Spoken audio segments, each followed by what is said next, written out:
Hello, everyone. Welcome back to another installment of the Business One Exchange, also known as the B1X.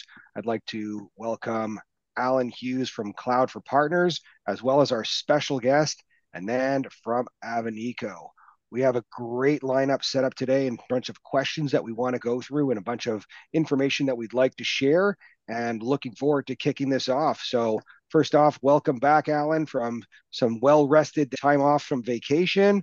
And thank you for joining us this week on this episode of the B1X. So how are things been going with you, Alyn? How are things been going so far with your summer? It's been pretty good so far, other than the weather. The weather in the UK has been pretty awful, but it's fairly sunny today. But 2 weeks back in, I've forgotten 2 weeks in Greece already. So it's long gone. I'm sure you've forgotten Portugal as well. Absolutely, absolutely. Portugal is, long gone, and it's good to be back and at the office to get things back going. And then how about yourself? How are things going with you? All good. I'm busy. We had a go live in Australia, so I was in Australia last week. So all good, but then it was all work. Fantastic. No fun as of now. That's great. I really want to, myself and Alyn, really want to thank you for coming and joining us on this episode. It's really great to have you. Looking forward to a lot of future collaboration together.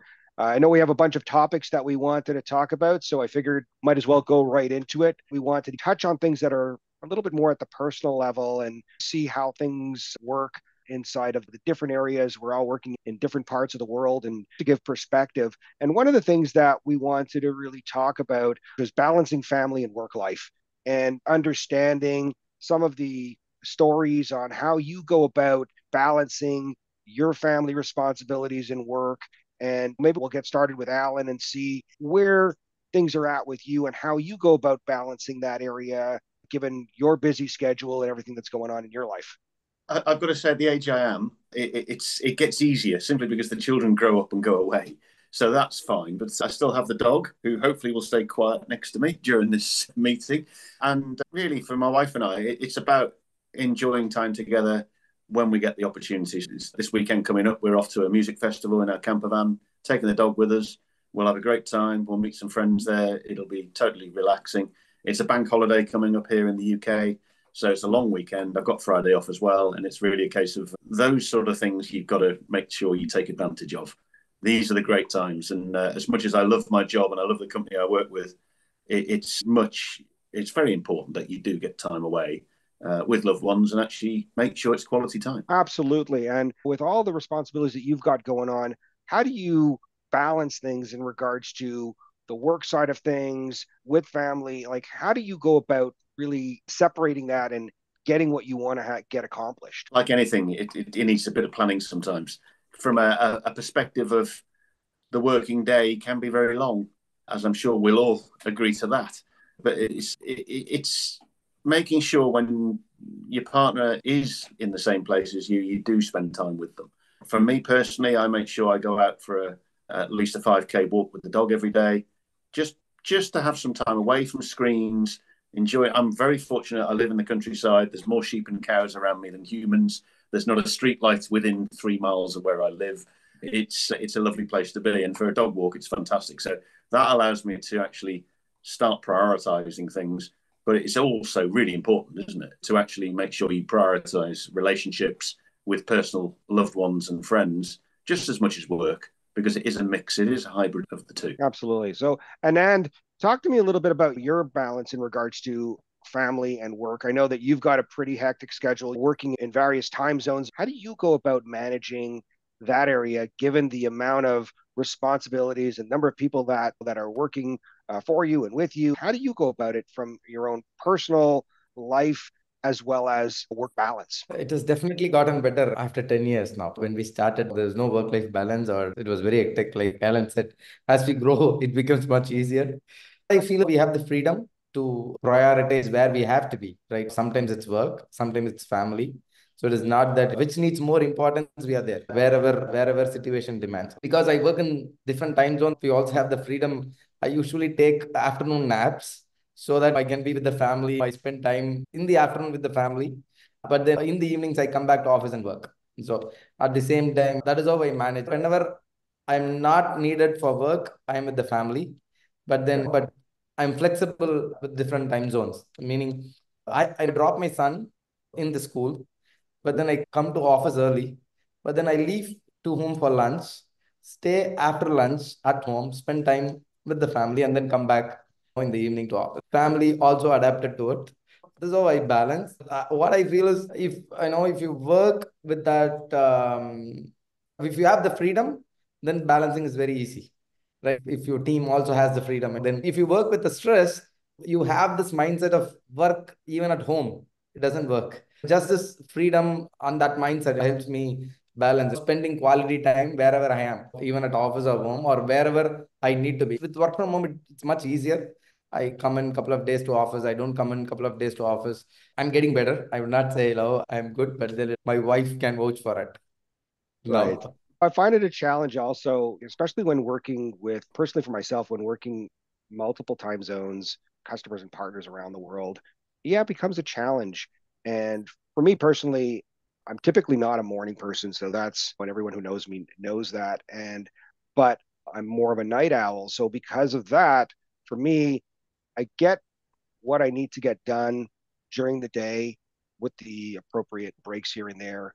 But then there's a pause that happens for me where I get to spend time with the family, make sure that I'm having dinner with the family on a regular basis. I have my two girls, my wife, and we want to make sure that I get a chance to sit down with them at dinner time and then have a chance to unwind and relax, maybe watch some television or what have you, or movie or what have you. And then when everyone is going to bed, it's back to the computer and kind of responding to emails and getting things done at times when, for me at least, no emails are coming in. So it gives me not necessarily that relaxation, but it gives me that ability to respond without being distracted with other things coming in. So it's almost like I have that to-do list for myself of emails that are sitting in my inbox that I just will respond to at my own kind of leisure when not being distracted. So that's how I try to make sure that I get that balance going on, and also making sure that we take time for whether it be vacations or whether it be weekends away, whatever, with the family and so forth. So it's great to hear that you guys have a system that works. It's a matter of finding really what works for you and your family, because at the end of the day, family is extremely important. But at the same time, you want to make sure that you're able to provide for them. So it's really the work family and the home family is really that balancing act that needs to transpire and really figure out what works for you and the team. No, it's great to hear that. And it's got to have some sort of flexibility there as well. It's no one solution to this. It is about actually having a bit of flex in there and making sure you have time to do that. If you do work 14, 15 hours a day and then sleep the rest of it, you'll be on your own. So you've got to make that time. Exactly. It's like I said, it's that balancing act that you need to work. And it also needs to make sure that the family understands there are certain sacrifices that you're making in order to provide, whether it be a certain lifestyle or a certain kind of family life, work life balance that you want. So it's really important to be able to offer that and figure out the right way to do that. It's good that everyone figured those things out. And like I said, it's a work in progress. I always say it's never, you always have to adjust. Absolutely. It's, if anyone ever tells you they've got it sorted and it's perfect all the time, they're lying. Simple as that. No, absolutely. And I also find for myself personally, even when you're away or you're on vacation, there's things that still need to happen and that require your attention. And it needs to have a level of understanding from the family that when you're doing this, there are certain responsibilities that you have that you need to sometimes respond when they might not necessarily be the best timing, or things that, oh, you're checking your email or you're looking at your email on a regular basis. It comes with the territory. So I guess what I like to say is for the younger folks, it's not something that is as important, but as I feel that you take on more and more responsibility, and in regards to managing people, managing company, it becomes par for the course. It becomes part of the job. I wouldn't say it's an unfortunate thing. It's the nature of the beast. But yeah. So moving on to one of the other topics, tech gadgets that we can't live without, and figuring out what's your essential tech gadgets to make your life easier and what you use. Is there anything specific, Alyn, that you work with that is a tech gadget, or something that you work with that just makes your life easier in the day-to-day work environment? Yeah, there is. Just that during the working day, I'm an Apple nut, so everything I've got is Apple. So they all talk to each other. It doesn't matter where I am, the devices will all light up. It's terrifying when someone calls and all the devices are nearby because they all leap up at me and scream. And that's quite scary. But as well as Apple, it's just such mundane things, because one of the things I do to de-stress at the end of the day is I like to cook. So my wife is a very good cook, but she doesn't cook anymore because I've taken over. And one of the best gadgets I've got is my air fryer. I hardly use the oven anymore. I use the air fryer a lot. And whether it's healthier or not, I don't care. It's just easier and faster. I couldn't live without it now. And real primitive gadgets, but good sharp knives, really important. I will add just for cooking, nothing more. That's great. That's great. No, and listen, being in the tech world, it's like you find these things, and I love tech stuff. I completely understand. And yeah. So what about you, Anand? What's some of the things for you that from a technology perspective that you can't do without? I thought everybody is going to say phone. Is that included? It's a tech gadget or no? Yeah, it absolutely is. Yeah. But is there inside the phone, is there a specific app or application or something that makes your life easier? It is not that anything. I will probably in an hour want to go back and check. So it's just that mail. If I'm not, I mean, mail is, a phone is easy to carry, right? It will be on laptop. So one of this is always with me. Absolutely. Bad but true. But to me, they're not so much gadgets anymore. They're just an extension of your job. In the future, they'll be actually sewn into your skin on your arm or something. They are essential. We couldn't do our jobs. And the amount of traveling I do around Europe, I'm in 4 or 5 different countries in the next 4 or 5 weeks. And you have to have these gadgets. You have to. Without your phone, without your iPad, your laptop and everything else, you just wouldn't be able to do your job. No, absolutely. When you said, Alyn, when you said that, I was thinking, I was thinking you discounted phone as a tech gadget. I think a phone is, or a cell phone is, it become second nature in regards to that. When I think of the tech gadgets that are for me, from a tech perspective, I think of my AirPods, because just it allows me to really zone out, especially those noise canceling, but it just allows me to focus in on what I'm trying to do. When I looked at tech gadgets, so what am I using a lot these days? And I love getting my AirPods in and just having those noise canceling and zoning out. But then as you guys are talking, I'm thinking about, there's a new gadget that I just recently got, and I absolutely love it. It's because Alyn, you brought up with your air fryer, and so there's this new device that I got. It's a Bluetooth thermometer for cooking that you use for the barbecue. So I got this new thing. It's the latest thing that I got, and it's by a company called Meter. And it works with whether you're cooking fish, whether you're cooking meat, whether you're cooking whatever you're cooking. You put the thermometer in the food, and it connects to your phone. You tell it what you're cooking, and you set the temperature that you want. You want medium rare, medium, whatever the way you want it. And your phone will tell you when to take it off the grill. And I've got to tell you, where's the skill in that? I've got to tell you that in the summer I love using the barbecue, but the challenge is that if I'm making whatever meat, I'm making chicken, I'm making steak, I'll overcook it, because I'm looking to see, I'm trying to say, oh, I'm going to take it off, and it's a little bit longer. I'm like, I left it on too long. And the greatest thing, I've used it like in the last 3 times, and making steak as an example. And it'll tell you, obviously, the temperature that it's at, but then it tells you when to take it off the heat, put it aside, and let it rest before you serve it or cut it up. And I've got to tell you, from my barbecue experience in regards to that, game changer in regards to that. So it's made my life easier, because I don't have people complaining now that I've overcooked the food. So I got to say, it's really, for those that kind of have those challenges on the barbecue, I got to tell you, for me, it's been game changing. And so I don't get the complaints anymore. Oh, you've overcooked the food or what have you. So it's one of those things that I really like and I've enjoyed.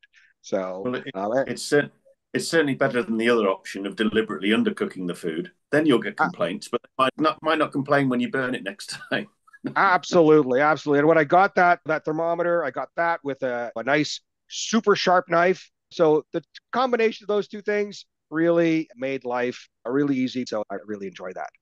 So we've talked about balancing the work life and family. We talked about gadgets. Now it's more about how we go about unwinding after a busy day in regards to favorite ways to relax and de-stress. I know, Alyn, you were talking about taking your dog for a walk on that 5 kilometer walk on a daily basis. Is there anything else that you do to help unwind and would just allow you to kind of take a step away from work so that you're not always in work mode? Because I find that a lot of times we're always in work mode. Yes. But obviously there needs to be that separation. Is there something that you do aside from walking the dog or something like that kind of allows you to zone out and Well, really get your balance back?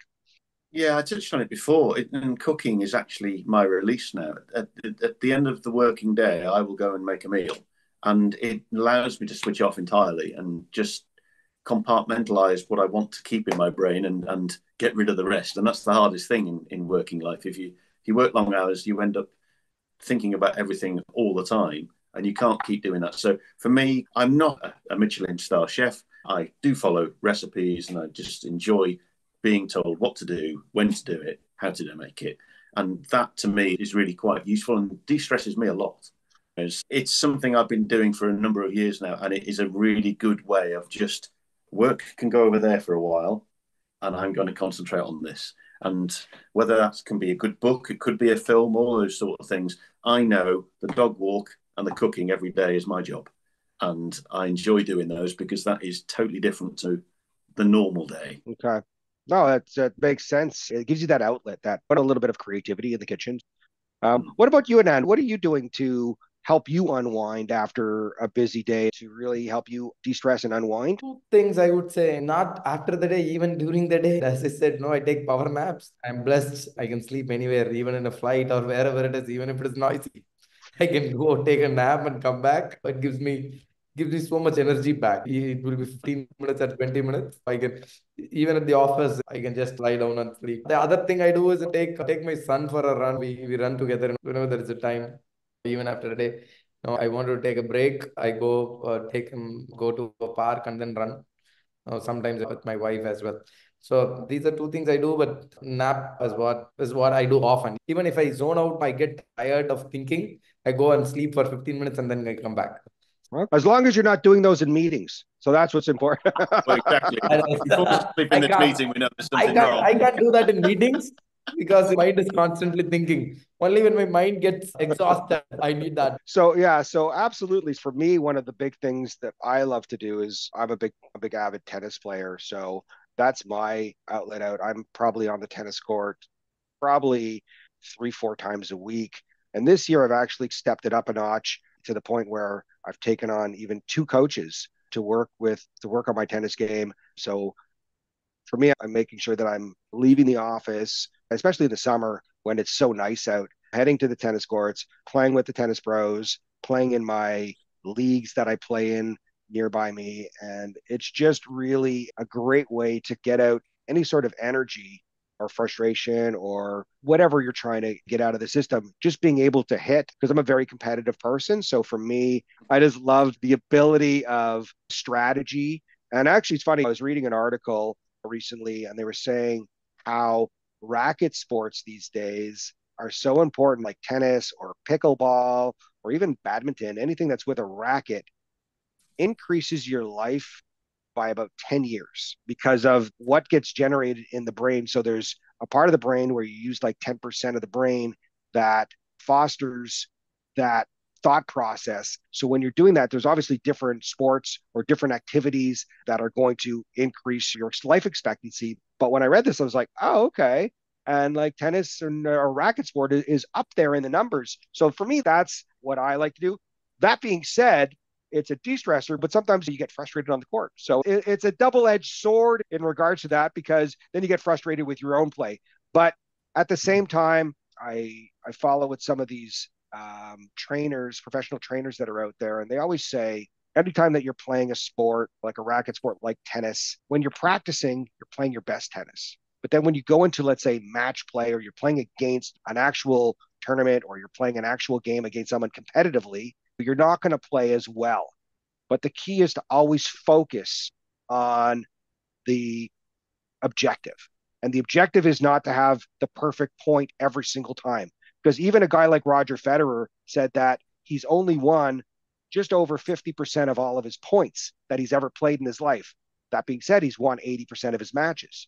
The key is really focusing on the goal at hand, which is winning most of the points. At least you're higher than lower, and focus on winning the actual game or winning the actual match as opposed to focusing on the nitty gritty. So that's been a real eye opener in terms of thought process, because again, once you've played a point and you've lost the point, there's no turning back. There's no point in reflecting on, oh, I've lost that point. You've got to move forward and you've got to focus at the goal at hand. And again, that principle can be thought about in a variety of ways, not just in sport, but in business and in life. Things that happened in the past, leave it in the past, and then move things forward in regards to that. So I look at it as a great lesson.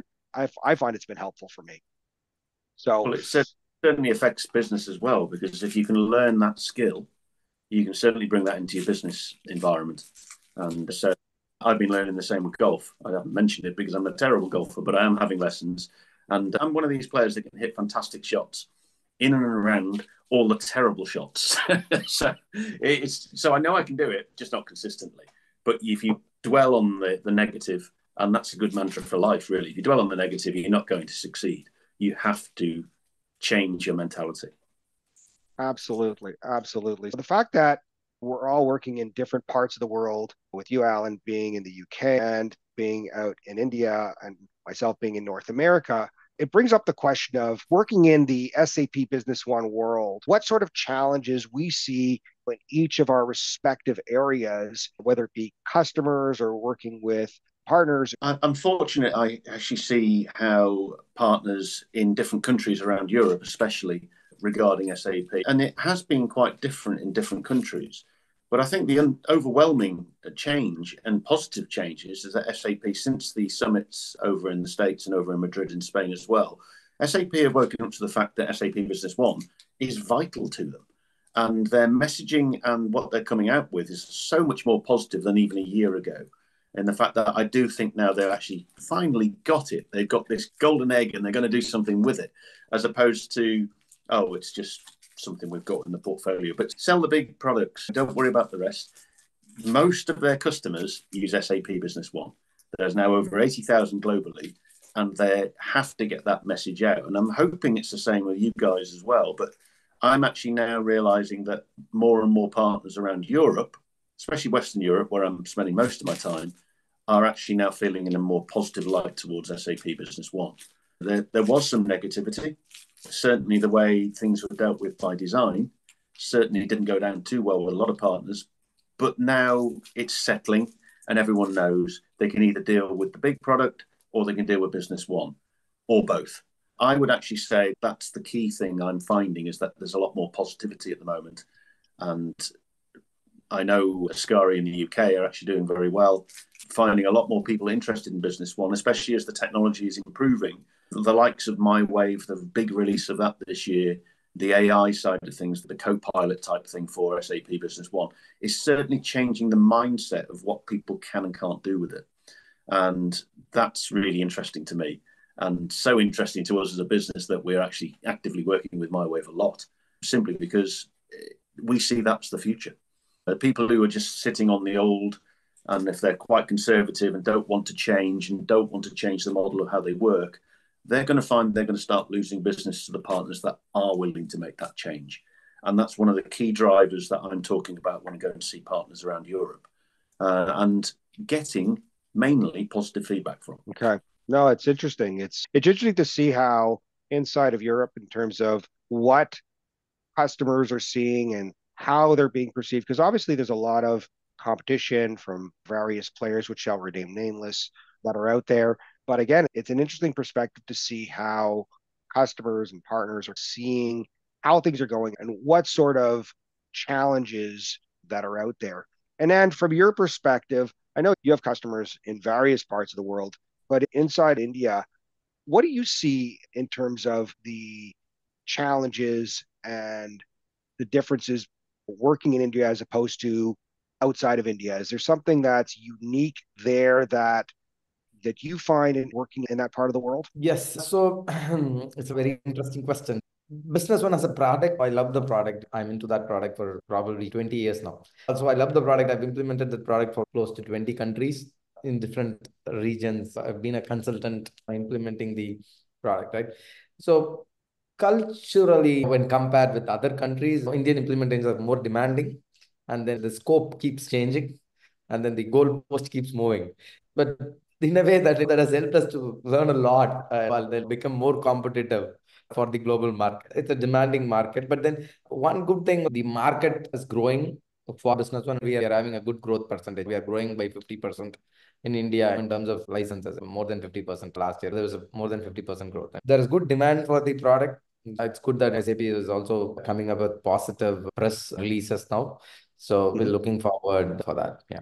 Other than that, I don't see any big differences, but the scoping is one big challenge in India. And also, we tend to customize the product a lot. Then other countries integrate a lot with other, EDIs and other products. But in India, we customize the product more. It's again SME mindset between countries when compared with other countries. So you're seeing that in India, people are more customizing the existing software as opposed to integrating with other third-party product add-ons as an example. So they're trying to leverage as much as possible of what they already own. Is that what you're seeing a lot of in India? Yes, the other reason for that is unlike other countries, there's no EDI platforms. So they had to specifically customize for their very unique needs. It's not generic EDI. So that is one. And then the SMEs has their own mindset or uniqueness. They feel that is their unique selling factor. And for them to change, they want to test it and then they go back. And then they understand that the customization is not the way to go. But then it takes that initial time. Yeah. Yeah, I think in North America, at least where I'm based, it's like we see a lot of customers trying first and foremost to leverage as much as possible whatever they can get out of base SAP, but they're very open to taking on these add-ons or third-party add-ons to help take the product suite to the next level. Because at the end of the day, SAP is not going to be doing everything in all areas and all coverage. That's why they rely so heavily on the partner community to be able to enhance the product. I've had conversations with customers, I've had conversations with partners, but sometimes we get the question of how come SAP is not doing that? How come SAP is not delivering that? Indirectly, they are doing it through the extension of the partner network that makes it such a robust offering, because not everyone could be everything to everybody. But at the end of the day, when you start looking at these third-party add-ons, whether it be a WMS, whether it be an e-commerce system, whether it be EDI, whether it be what we focus on, the reporting and analytics side, yes, they might touch on it lightly, but it's not going to be their focus. And I think that's what makes SAP Business One so unique.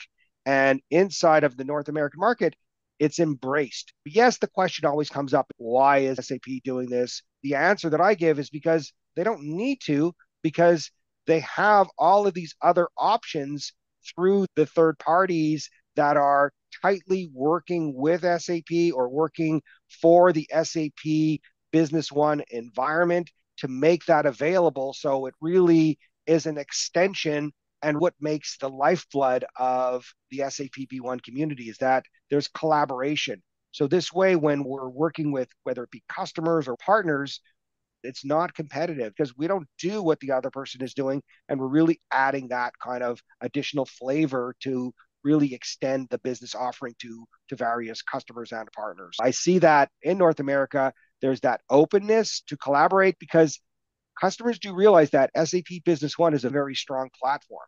It does a lot. However, for the areas that it doesn't do, there are other add-on capabilities that can be integrated. And I think within North America, partners and customers are more susceptible to being able to embrace those, to be able to take those on, because again, it's really what's going to differentiate between the other ERP platforms that are out there and not try to be a one-size-fits-all in terms of organization. So that's really what I've seen as from an industry perspective. Yeah, that's very similar to the European market in the fact that whilst some apps are developed by themselves and everyone has the right to do that, the vast majority of partners are now embracing larger third-party suppliers like yourselves, Corey, like a Boyum, like all those types of people, where they will actually go, okay, what have they got? What are our customers short on? And this is the key reason why partners work over a company trying to do everything themselves, because there's no way, even with all the resources that SAP have, their shareholders wouldn't be happy if they said, oh, by the way, we've got to employ another 30, 50,000 people to actually be able to deliver the same service we're already giving through the partner network. And that's the biggest difference.